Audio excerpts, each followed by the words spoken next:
Hola, ¿qué tal? Vamos a proponeros a continuación la solución de la prueba de acceso a la universidad en la asignatura Empresa y Diseño de Modelos de Negocio correspondiente a la región de Murcia de la convocatoria de junio de 2025. Bien, en primer lugar, aparece la pregunta, la parte teórica, en la que hay que responder a 6 de 8 preguntas, de las que hemos propuesto aquí hemos aplicado la solución que propone la propia región de Murcia con algún comentario y vamos a continuación a realizar algún comentario para no leerlo todo otra vez, un comentario de la solución, ¿vale? Sin leer todas las preguntas enteras. Bien, entonces, en esta primera pregunta nos aparece una información relativa a una empresa de la que nos preguntan o nos piden que clasifiquemos la empresa Transportes Grupo Caliche según tantos criterios como sea posible.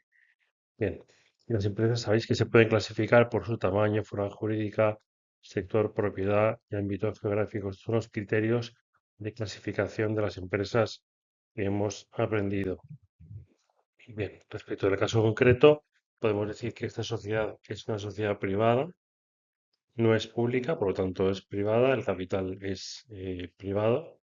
La dimensión es una empresa de tamaño grande, de acuerdo con la clasificación que ya hemos visto, con más de 250 empleados, el criterio de acuerdo con el número de empleados. De forma jurídica, evidentemente, es una SL, como tenéis aquí, como podéis ver aquí aquí arriba, ¿vale? Luego tenemos aquí, ¿vale? Tenemos que es respecto al sector, es una empresa del sector terciario de servicios. En el ámbito geográfico es una empresa internacional porque opera en más de 100 países. Como dice aquí, la empresa opera en más de 100 países, ¿vale? Pero no está establecida en esos países. Por lo tanto, sería, como aquí dice muy bien, una empresa internacional, pero no sería multinacional. Tenéis que tener clara muy bien la diferencia entre una y otra. Bien. Luego, respecto de la finalidad, sería una empresa con ánimo de lucro, por lo tanto, no es una entidad, no es una fundación, es una asociación, sino que es una sociedad mercantil con ánimo de lucro. Por lo tanto, esta pregunta está bastante clara. La siguiente pregunta, después de habernos dado una información respecto de aquellos centros en los que eh, se ha instalado o se ha implantado o cómo ha crecido. Aquí lo que nos dice es que la empresa ha ido creciendo, ¿vale?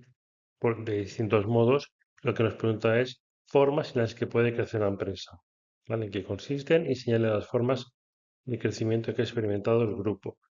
Bien, tened en cuenta que a las preguntas hay que contestar de forma concisa, concreta, de acuerdo con lo que hemos aprendido. No nos tenemos que ir por las ramas, porque es lo que pregunta está claro, cuál es el tipo de crecimiento que ha experimentado la empresa y lo que hemos aprendido es que hay crecimiento interno o crecimiento externo. Dentro del crecimiento interno, que se produce por un aumento de la capacidad productiva con recursos propios, ¿vale? Mientras que el crecimiento externo es cuando la empresa adquiere o se asocia con otras ya existentes. Recordad que había fusiones, adquisiciones, el cartel, el trust, un montón de formas, fusiones, pues, absorción, etcétera, un montón de formas en las que la empresa podía crecer teniendo en cuenta las capacidades de otras entidades o uniendo capacidades con otras entidades, ¿vale? Bien, entonces, en este caso, aquí lo que respondemos es formas en las que se puede crecer de forma genérica, que aplicado al caso sería la apertura de centros que tienen Picassent y en San Cayetano es un crecimiento interno porque ha ampliado la capacidad a través de creación de nuevas plantas, ¿vale? De nuevos centros. Eso sería crecimiento interno, mientras que la adquisición de Soditrans y EGD Logistic sería crecimiento externo, puesto que ha crecido mediante la unión o mediante la adquisición de nuevos negocios. En la tercera pregunta, lo que nos preguntan es la estrategia de crecimiento, ¿cuál es? Es decir, la empresa lo que ha hecho es, aunque tiene origen en el sector de transporte, ¿vale? También ha adquirido otros negocios distintos, además de la empresa ya citada, Suritrans, citada en el apartado anterior, ha adquirido un colegio en el sector también de servicios, pero de la enseñanza. Por lo tanto, respecto de la adquisición del colegio, se trata de una estrategia de diversificación heterogénea. Esta calificación de heterogénea no estaba en la solución original, pero la hemos añadido para aclarar más la cuestión. Sabéis, hay distintos tipos de diversificación. ¿Por qué es heterogénea? Porque no tiene nada que ver con su negocio original y habitual, ¿vale? Y la adquisición de Suditrans es una estrategia de especialización, también de expansión, porque fortalece su presencia en el sector original que ya lleva a cabo, que es el transporte. Por tanto, diversificación heterogénea y especialización, ¿vale? Respuestas claras, ¿vale? Luego, bueno, pues respecto de la siguiente pregunta, pues otra empresa, ¿vale? Se encarga o se dedica a la instalación de energías renovables y se divide su actividad o estructura su actividad en función de eh, los subdestinatarios, en función del mercado al que se dedica, pues dividiendo, se especializa en hogares y se especializa en empresas. Por lo tanto, criterios de agrupación, pues en este caso por mercados, ¿vale? La organización se realiza en función del mercado al que se dedica, ¿vale? En este caso por tipo de cliente. ¿Cuáles son las ventajas? Pues es mayor, está más cerca del consumidor, de un consumidor más concreto, es más flexible respecto de la organización y es más fácil asignar responsabilidades a resultados de cada una de las actividades. Y los inconvenientes, pues que duplica funciones porque puede que existan funciones de las dos actividades que se pudieran hacer son un solo departamento, una sola persona. No se aprovechan las economías de escala al dividir la actividad en dos partes y está menos especializada desde el punto de vista funcional. La quinta pregunta, volviendo a la actividad de transporte, eh, dice que a esta actividad le afectan, aquí viene la pregunta relacionada con el entorno, le afecta la inflación, el tipo de interés, etcétera. ¿Vale? Entonces nos preguntan, hay cinco que forman parte del entorno de estos factores que le afectan, ¿vale? Entonces identifíquelos y señalen cada caso si pertenecen al general o al específico. Bien, pues entonces hemos identificado que tenemos un primer factor que es la inflación, es general porque afecta a todos los de un entorno genérico más amplio por igual. Los tipos de interés lo mismo, afecta a todo un territorio, a todo un país, a todo un estado. El precio del petróleo también afecta a todos por igual. Y luego la demanda de servicios de transporte, puesto que se trata de su actividad específica, le afecta a ellos de forma específica y sería un entorno específico, así como el número de competidores de su actividad, que sería del entorno específico también. Por tanto, tres del entorno general, dos del entorno específico. Bien, aquí nos dice que suponga que varios trabajadores están tratando de esclarecer lo que es la distribución de la empresa y les tenemos que decir cuál es la definición de qué es la distribución. Como sabéis, la distribución es una de las cuatro P's del marketing mix, ¿vale? Como sabéis, el producto, el precio, la promoción y el place, que es en inglés, en este caso sería la distribución. Es lo que nos pregunta aquí, ¿vale? Bien, entonces podemos definir la distribución como de decisiones y actividades para que el producto llegue del fabricante hasta el consumidor final, que incluye la logística, la distribución física, canales de distribución directos o con intermediarios, como sabéis, y tener en cuenta las técnicas de venta en el punto de venta. Luego en la pregunta 7, bueno, pues nos habla de innovación. Entonces me pide que señale tipos de innovación según el área de mejora y que ponga un ejemplo de cada una, ¿vale? Pues, por ejemplo, innovación de producto, innovación de proceso, innovación de gestión o de organización, ¿vale? Innovación de producto cuando introducimos un nuevo servicio o un nuevo bien, por ejemplo, el automóvil eléctrico. La innovación de proceso cuando introducimos una forma de trabajar, una forma de producir, un modelo de trabajo nuevo desde el punto de vista de procedimiento, ¿vale? Pues la introducción de robots en las líneas de montaje y la innovación de gestión u organizativa, pues en la que se incluyen nuevos modelos de negocio que ya habéis visto, pues por ejemplo la implantación del teletrabajo o trabajo híbrido, presencial y a distancia. ¿Vale? Ese es un poco el resumen de esta pregunta. En la 8, bueno, pues nos dice, eh, entre los campos de actuación de la empresa se encuentra la inteligencia artificial, ¿vale? Y existe la posibilidad de ofrecer servicios al público basados en la inteligencia artificial, viendo un modelo freemium, ¿vale? Lo que nos pide realmente es que defina qué es el modelo de negocio freemium. Sabéis que freemium procede de las combinadas palabras free, que es gratis, y premium, que es una parte de pago, es decir, combina ambas partes. Entonces ofrece un producto básico de forma que cuando el cliente ya necesita ese servicio, ve que necesita ese servicio, ya necesita la versión superior, que es la versión de pago. Entonces se atrae un público de forma que utilizas una versión gratuita para luego necesitar la versión de pago. Pues, por ejemplo, podemos poner el Spotify, el LinkedIn o mejor dicho, LinkedIn y Dropbox. También podríamos citar el Drive de Google, que a partir de determinada capacidad ya nos ofrece la posibilidad de tener más capacidad de almacenamiento. Bien, y bueno, estas serían las preguntas de teoría, ¿vale? Aquí ahora viene la parte del bloque 2, que son las preguntas prácticas, que son tres preguntas de las que tenemos que responder dos, ¿vale? Bien, entonces, evidentemente hemos puesto la respuesta de las tres preguntas que se ofrecen en este examen. Entonces, la primera, la Murciana es una empresa industrial que se dedica a la fabricación de envases metálicos.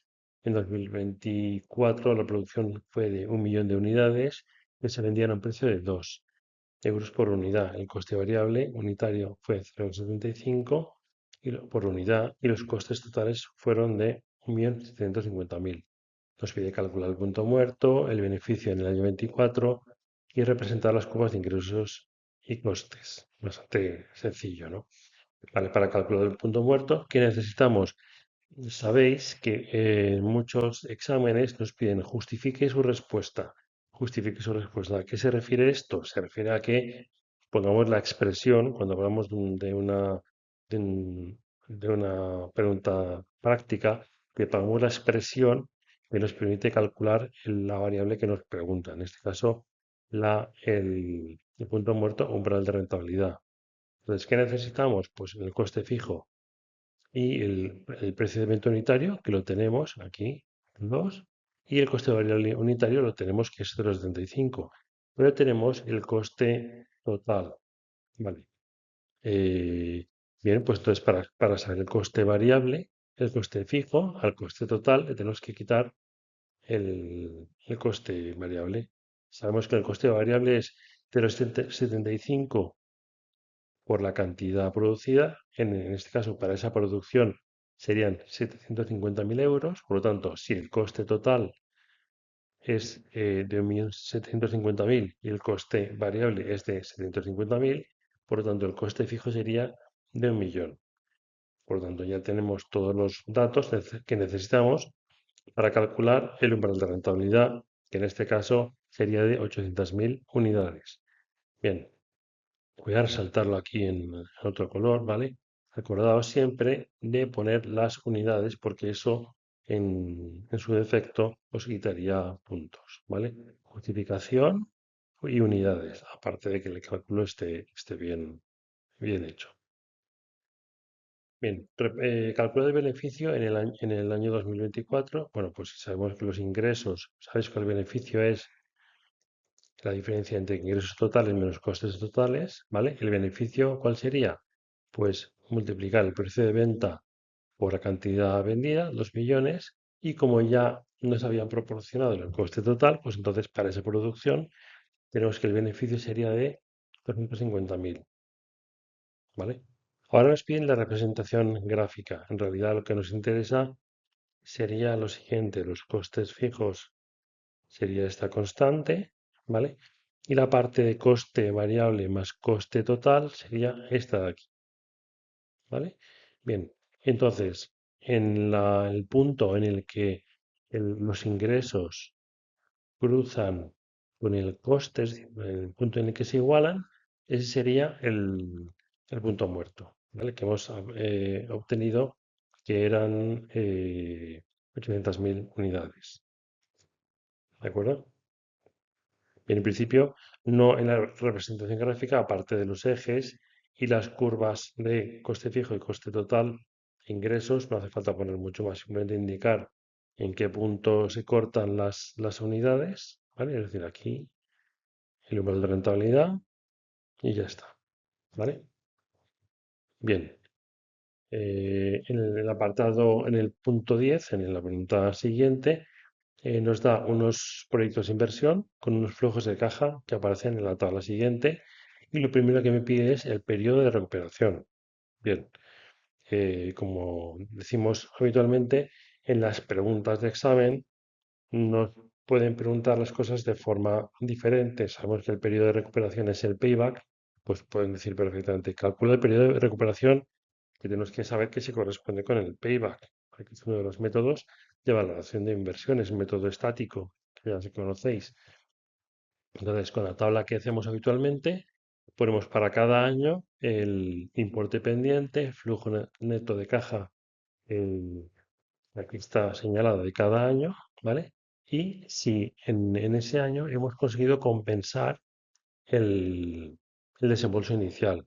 En el caso del proyecto A, que tenemos aquí, en el año 1 no se consigue, ponemos aquí la cruz, y en el año 2 todavía no se ha conseguido superar, y en el año 3 el flujo neto generado en el año coincide con el valor pendiente de compensar de desembolso, por lo tanto se entiende que se ha compensado al final del año 3, por lo tanto el periodo de recuperación o el plazo de recuperación o el payback del proyecto A sería de 3 años.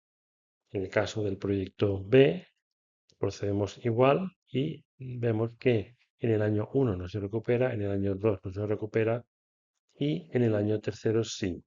Bien, entonces en el año tercero tenemos que en el segundo año quedan pendientes 10, en el tercer año esos 10 que quedan pendientes de recuperar o de compensar el flujo neto de caja del año 3 es de 60, por lo tanto, a final de año ya se ha compensado y de sobra.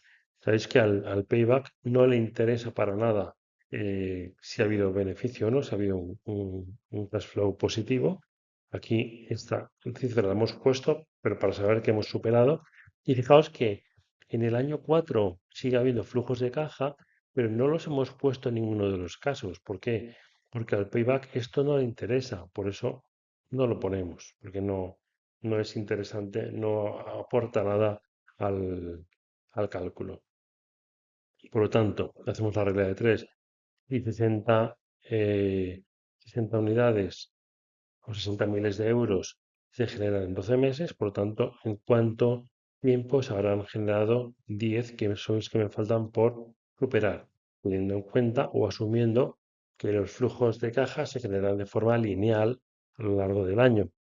Por lo tanto, siguiendo esa regla de 3, el valor de X, es decir, el valor del tiempo que tarda en recuperarse en el año tercero es de 2 meses. Bien, por lo tanto, El payback del año del proyecto B sería de 2 años. Recordad esto, no que os quedéis con este cálculo, sino 2 años que se han tardado en recuperar más 2 meses que se ha tardado en recuperar en el año 3. Por lo tanto, si el payback perdón, del proyecto A es de 3 años y el payback del proyecto B es de 2 años y 2 meses, elegiremos el B porque se recupera antes, que es el criterio que establece el payback. Bien, aquí nos pide que calculemos el VAN, el valor actual neto del proyecto A, solo del A, sabiendo que la tasa de actualización es el 10%, no nos pide la del B, solo la del A, no nos pide que comparemos. Entonces ponemos, como siempre, la expresión de lo que vamos a calcular.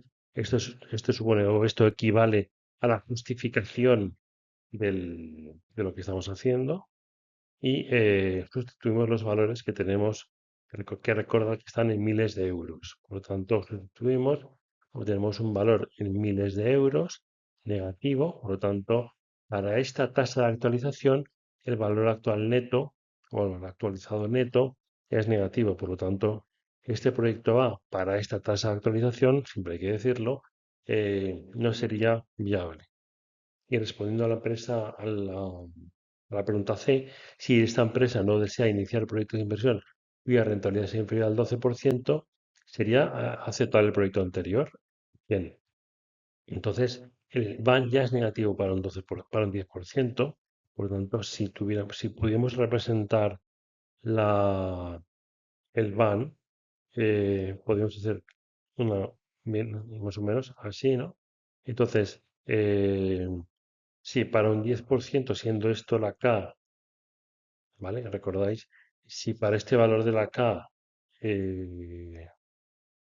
ver, si para este valor de la K el valor ya es negativo, ¿vale? Para un valor superior, si este es el 10%, si en el caso el 12%, también seguiría siendo negativo, por lo tanto, no es interesante. Bien, aquí nos presenta la última pregunta, el último ejercicio práctico, el número 11, y nos dice que la empresa murciana, la Murciana 2, presenta la siguiente información correspondiente al 2024, en miles de euros también.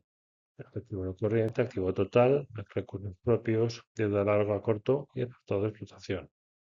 Bien, sabe también que ha pagado un tipo de interés medio de la deuda del 5% de la deuda total, atención, la cuota de impuestos sociales es de 25.000 euros y unas existencias por 50.000 euros. Nos pide calcular la ratio de liquidez, interpretar el resultado, ratios de endeudamiento a corto y largo plazo, interpretar el resultado y calcular rentabilidad económica y financiera e interpretar estos resultados.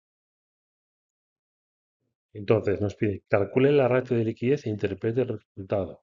Bien, la ratio de liquidez sería tener en cuenta que en el caso de la región de Murcia denominan ratio de liquidez a corto plazo a lo que en el resto denominamos el ratio de tesorería o de acidez, que es calcular el activo corriente menos existencias entre el pasivo corriente.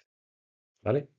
Bien, entonces, ten en cuenta que el activo corriente, de acuerdo con la información que nos han proporcionado, era o con lo que hemos calculado era de 400 miles de euros, o sea, 400.000 euros, ¿vale? Quitando el valor de existencia, se nos proporcionan 50, por lo tanto, el valor aquí expresado en porcentaje, pero podríamos expresarlo también como un 0,875, ¿vale? Sabemos que este valor está o sea, es superior a los valores de referencia, que serían entre 0,4 y 0,6, más o menos, ¿vale? Por lo tanto, es un valor que está por encima del valor de referencia. Hay buena liquidez, pero podría interpretarse también que hay liquidez ociosa si el valor está por encima del intervalo.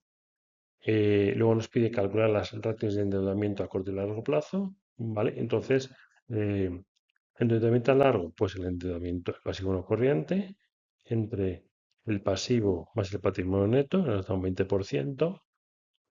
Por otra parte, el endeudamiento a corto plazo, pues el pasivo corriente entre el mismo denominador, patrimonio neto más pasivo, un 40%, ¿vale? El total es el 60%, el largo plazo es el 20% y a corto plazo es el 40%, dan un 60%, ¿vale? Por lo tanto, está en el límite del valor de referencia. Sabéis que el ratio de endeudamiento tiene unos valores entre 0,4 y 0,6, por lo tanto estaría en el límite superior, ¿vale? Y luego nos pide calcular la rentabilidad económica y financiera e interpretar los resultados. Bien, sabéis que la rentabilidad económica, una vez más ponemos la expresión, aquí sí que se expresa en porcentaje, el BAI, es decir, el resultado de explotación entre el activo total multiplicado por 100. Entonces, la rentabilidad económica de la empresa es de un 13%. Por lo tanto, de cada 100 euros invertidos en el activo, obtenemos un resultado de explotación de 13. Aquí concluye como que la rentabilidad económica es superior al valor de referencia, 8%, por tanto, el resultado de la empresa es satisfactorio. Bien, ese valor de referencia no se indica en el enunciado, por lo tanto, podemos decir que en realidad con lo que tenemos que comparar la rentabilidad económica es con el coste del pasivo. En este caso, en este ejercicio sería el 5%. En este caso seguiría siendo satisfactorio. Y la rentabilidad financiera la calculamos, como sabéis, dividiendo el resultado del ejercicio, el resultado neto, entre el patrimonio neto. Entonces, como nos han facilitado los datos de forma incompleta o indirecta, entonces hay que ir obteniendo los datos que nos faltan. Por lo tanto, la deuda total de la empresa serían de 600 miles de euros o 600.000 euros, ¿vale? Y aquí calculamos el coste financiero. Y como sabéis, el 5% es el coste de obtener los capitales ajenos, multiplicado por la deuda total como coste, serían unos gastos financieros con los intereses de 30.000 euros en este caso, ¿vale? Y con esto podemos calcular ya el beneficio antes impuestos para luego calcular el resultado neto. Para calcular el beneficio antes de impuestos, calculamos la diferencia entre el BAI, bruto de explotación, menos intereses, por lo tanto serían 100.000 euros del BAI de beneficios antes impuestos y descontando el impuesto de sociedades que también nos proporcionan de 25.000 euros, tenemos que el resultado del ejercicio sería 75.000 euros. Entonces, ya podemos aplicar, ya podemos calcular la rentabilidad financiera, hacemos la operación y obtenemos un 18,75%. La rentabilidad financiera se sitúa por encima del valor de referencia. Aquí tampoco cita de dónde procede este valor de referencia, lo que se puede afirmar que los resultados son buenos. Bien, en realidad con lo que habría que comparar la rentabilidad financiera, aparte de con el coste del capital, es con las otras opciones de rentabilidad que tengan los socios con los que compararían estos resultados. ¿Vale? Esta es la solución de este ejercicio. Muchas gracias por vuestra atención. Nos vemos en el próximo vídeo. Chao.